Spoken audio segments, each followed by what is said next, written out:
Okay. Hello friends, this is Manish from Team 4D and in this video we will discuss the physical and medical standards which are required for SSC CPO examination. और ये बहुत ज़रूरी है तो पूरा video आप and तक देखिएगा क्योंकि इसकी इन्फॉर्मेशन नहीं होने के कारण भी कई बार रिटर्न निकालने के बावजूद भी फाइनल सिलेक्शन नहीं हो पाता है. Okay, so let's get started. तो सबसे पहले मैं फिजिकल एंड्योरेंस टेस्ट या फिर फिजिकल स्टैंडर्ड्स की बात करता हूँ. तो सबसे पहले मेल कैंडिडेट्स की बात करते हैं. तो मेल कैंडिडेट्स में आपको कौन कौन से फिजिकल टेस्ट क्लियर करने होंगे और ये सिर्फ क्वालिफाइंग इन नेचर है, याद रखिएगा. आपको सिर्फ क्वालिफाई करना है इसे, ये आपके कंपटीशन में ऐड नहीं होगा. ओके, जो सबसे पहला है दैट इज सबसे पहले आपको ये कवर करना होगा 1600 मीटर या फिर 1.6 किलोमीटर रेस होती है और इसे आपको 6.5 यानी 6.5 मिनट में कवर करना होता है. और ये मैं आपको बता रहा हूँ कम से कम आपको 2 से 4 मंथ की रिगरस प्रैक्टिस चाहिए, या to be on a safer side आप 6 महीने की प्रैक्टिस लेके चलो. अभी से आप थोड़ा सा अपने उस पर ध्यान दीजिए रनिंग पे. तो 1600 मीटर या फिर 1.6 किलोमीटर इन 6.5 मिनट्स. उसके तुरंत बाद होता है 100 मीटर का रेस होता है 16 सेकंड में. और यदि आप इसके लिए प्रिपेयर हैं लॉन्ग रेस के लिए, मैराथन के लिए, तो 100 मीटर की रेस 16 सेकंड में इजीली हो जाती है. मैक्सिमम बच्चे इसी में डिस्क्वालीफाई होते हैं 1600 मीटर रेस में. ओके, इन दोनों के बाद जो आपका इवेंट होगा that is your long jump और हाई जंप. ऑर्डर इनका ऊपर नीचे हो सकता है. तो लॉन्ग जंप में यदि बात करें तो आपको लंबी कूद में 3.65 मीटर्स और आपको इसको कूदने के लिए 3 चांसेस मिलेंगे. यदि आप पहले में नहीं कूद पाते हैं, दूसरे में नहीं तो तीसरे में, और यदि 3 चांसेस के बाद भी आप ये 12 फीट की जंप नहीं अचीव कर पाते हैं तो फिर आपको डिस्क्वालीफाई किया जाएगा. तो याद रखना लॉन्ग जंप 12 फीट, लगभग 12 फीट अप्रॉक्सीमेटली होता है ये. और हाई जंप ऊंची कूद ये बहुत इंपॉर्टेंट है क्योंकि लोग इसमें बहुत डिस्क्वालीफाई होते हैं. तो लगभग 4 फीट का हाई जंप होता है, वो रॉड लगा देंगे आपको, 4 जंप फीट आपको क्रॉस करना पड़ेगा उस बैरियर को, और इसमें भी आपको 3 चांसेस मिलेंगे. ओके, उसके बाद ये काफ़ी सिंपल है. 5th स्टैंडर्ड तो 16 LBS या फिर बात करें इसकी जो वेट होता है लगभग 7.25 kg के अराउंड वेट है इसका. और ये आपको 4.5 मीटर फेंकना होता है. ये काफ़ी सिंपल है, 3 चांस मिलते हैं आपको, इसको भी निकाल लेते हैं. तो बेसिकली मैं 2 पॉइंट बोलना चाहूँगा. एक तो आपका ये 1600 मीटर की रेस पहला, और दूसरा आपका ये जो हाई जंप है. ये दोनों बहुत इंपॉर्टेंट है क्योंकि मैक्सिमम जो लोग डिस्क्वालीफाई होते हैं वो इन्हीं दोनों में होते हैं. बाकी चीज़ें तो मैनेजेबल होती हैं. ओके, यदि बात करें तो थोड़े से स्टैंडर्ड्स सरल किए जाते हैं फीमेल कैंडिडेट्स के लिए. तो 100 मीटर की रेस आपको 18 सेकंड दिया जाता है. 800 मीटर रेस होता है आपको 4 मिनट में कवर करना होता है, जो मेल्स के लिए जस्ट डबल है, यहाँ पे हाफ हो जाता है. लॉन्ग जंप आपको 2.7 मीटर्स या फिर इंच में देखा जाए तो लगभग 8 फीट 10 इंच का आपको जो फासला है वो कवर करना है लंबी कूद में, और इसके लिए आपको 3 मौके दिए जाएंगे.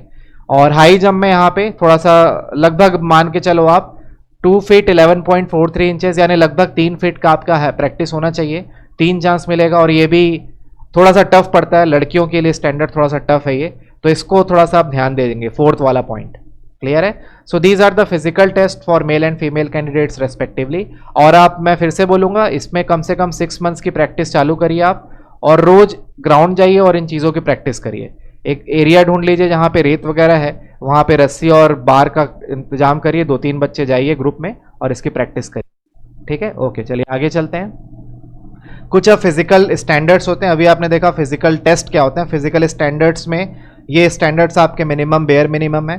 तो यदि आप मेल कैंडिडेट हैं तो 170 सेंटीमीटर की हाइट होनी चाहिए. और यदि आप इन सब एरिया से इंची टेप से आप इसे नाप लेंगे, 170 सेंटीमीटर की हाइट होनी चाहिए, अदरवाइज आप डिस्क्वालीफाई हो जाएंगे. और इसमें आप कुछ कर भी नहीं सकते क्योंकि लंबाई आई थिंक फिर बढ़ेगी नहीं. तो 170 सेंटीमीटर, तभी आप इसकी तैयारी करिए. यदि आप हिली एरिया से आते हैं, जैसा कि यहाँ पे नाम है गढ़वाल, कुमाऊनी, ये सब हिली एरियाज हैं, यहाँ के लोगों की हाइट थोड़ी सी कम होती है, इसलिए इनका स्टैंडर्ड 165 सेंटीमीटर रखा गया है. ट्राइबल एरिया, ट्राइबल यदि आपके पास, यदि आप ST कैंडिडेट हैं तो दिस इज 162.5. ठीक है. और फीमेल कैंडिडेट्स के लिए 157 है, और जो हिली एरिया से आते हैं दैट इज 155, और फीमेल ट्राइबल है तो 154. तो ये सारा आप सेंटीमीटर में हाइट एक बार इंची टेप से चेक कर लेंगे. अच्छा, छाती का एक्सपेंशन मेल कैंडिडेट्स के लिए देखा जाता है. तो यदि आप जनरल कैटेगरी हैं तो विदाउट एक्सपेंशन यानी नॉर्मल स्थिति में आपका 80 सेंटीमीटर होना चाहिए, और फिर वो सांस लेने बोलते हैं तो उसमें आपका 5 सेंटीमीटर का एक्सपेंशन दिखना चाहिए. ठीक है. तो यदि आप स्मोक वगैरह करते हैं तो उसको थोड़े से विराम दीजिए, थोड़ा कंट्रोल करिए, अदरवाइज ये एक्सपेंशन में लोग डिस्क्वालीफाई होते हैं. ठीक है. सिमिलरली या ट्राइबल एरिया में यदि आप शेड्यूल ट्राइब से बिलोंग करते हैं उस कैटेगरी से, तो 77 अनएक्सपेक्टेड सेंटीमीटर और एक्सपेंड करने के बाद इट इज़ 82। तो एक्सपेंशन यहाँ भी 5 सेंटीमीटर का मांगता है। एक्सपेंशन क्राइटेरिया है और ये मिनिमम और मैक्सिमम एक्सपेंडेशन आपका होना चाहिए, एक्सपेंशन होना चाहिए। ठीक है, तो these are the physical standards. यहाँ पे बेसिकली हाइट देखी जाती है और आपका चेस्ट एक्सपेंशन देखा जाता है। ओके, ये चेस्ट एक्सपेंशन वाला क्राइटेरिया फीमेल्स में नहीं होता, ये याद रखिएगा। चलिए आगे बढ़ते हैं। अब मैं मेडिकल स्टैंडर्ड की बात करता हूँ। तो मेडिकल स्टैंडर्ड बहुत इंपॉर्टेंट है, लोग यहाँ काफ़ी डिस्क्वालीफाई होते हैं। तो सबसे पहले हम सबसे इंपॉर्टेंट बात करते हैं आई साइट की। तो आई साइट में देखिए जो आपका विजन होना चाहिए दैट इज 6/6 एंड 6/9। 6/6 और 6/9 का विजन मांगता है ये। तो 6/6 is better condition, 6/9 is worse condition. इन दोनों के रेंज में आपका आई साइट होना चाहिए। यदि आपका इस रेंज में नहीं है आई साइट तो फिर आप मेडिकल स्टैंडर्ड में क्वालिफाई नहीं कर पाएंगे। तो जो भी आपके नियरेस्ट ऑप्थेमोलॉजिस्ट होंगे वहाँ पे ज़रूर जा करके इसकी चेकअप कराइए कि 6/6 और 6/9 का विजन आपका क्लियर है या नहीं है। क्लियर है। स्नेल्स चार्ट्स होता है वहाँ पे, जब आप मेडिकल जाओगे स्नेल चार्ट आपको पढ़ने दिया जाएगा और उस टेस्ट के थ्रू ये चेक किया जाता है। हाँ, अब आपका ये जो विजन है ये विदाउट एनी करेक्शन होना चाहिए, यानी आपको कोई ग्लासेस नहीं वेयर करना है, आप कोई लेंसेज नहीं पहन सकते और यहाँ पे आप लेजिक सर्जरी भी नहीं करा सकते। याद रखिएगा, यदि आप लेजिक सर्जरी करवाते हैं तो आप फिजिकली मेडिकली अनफिट डिक्लेयर हो जाएंगे।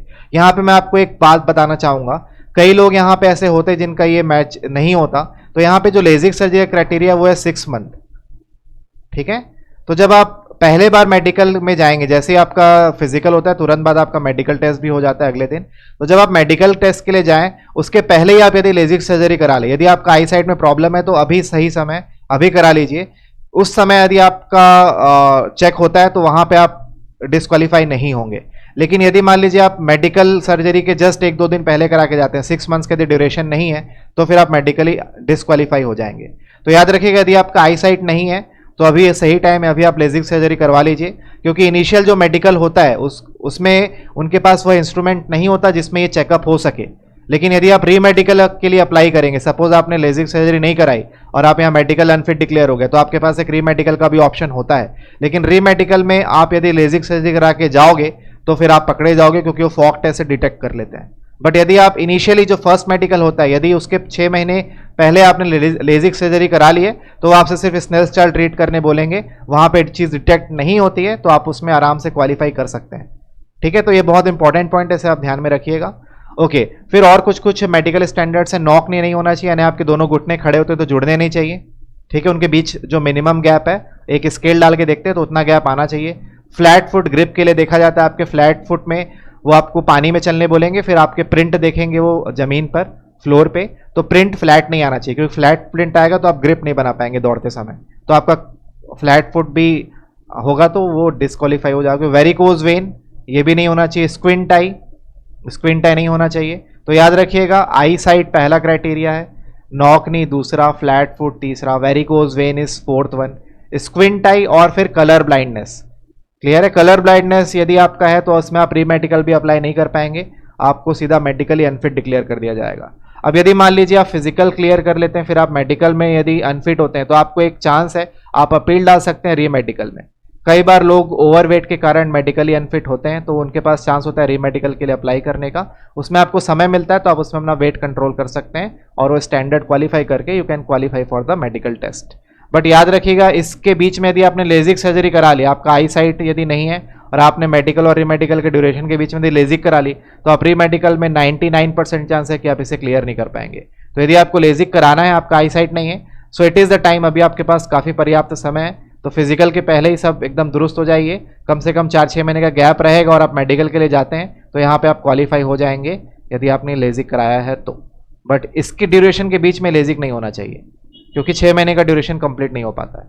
ओके, चलिए, तो ये था आपका पूरा, मैंने आपको डिटेल में बता दिया what are the physical and medical standards required to clear your SSC CPO examination.